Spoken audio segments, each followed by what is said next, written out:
International Women's Day in my working life is very important. It's very important in my personal life because it's my birthday. But I also always remember that it's a time to remember that women have had to fight very hard for a place in the workplace, to be treated as equals and to be recognised for their strengths, and that we must continue to make sure that women's voices are heard and that they're powerful. Well, the first female chair was Betty Shearman in 1968. And I think our experiences would have been very different.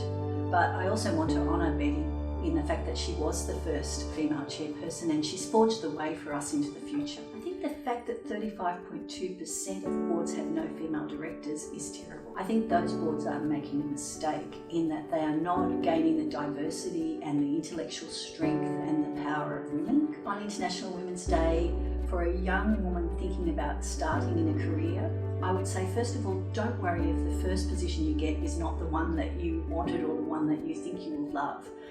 It's really important to have lots of different experience in different positions. I would say do your utmost in that position and make sure you are the best you can be in that position, and also speak up and speak out and challenge if you need to, and also to support others and speak up for others. I think it's extremely important to have a diverse workforce.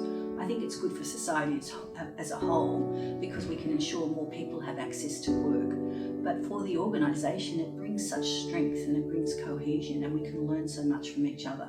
Over time, Teachers Mutual Bank has moved to increase the gender representation to nearly, over 40% at senior management level. Women still predominantly do the caring in families and for their children and for elderly parents, for example. So I think that that's very difficult, the balancing. I think the superannuation and pay gap is a really important issue.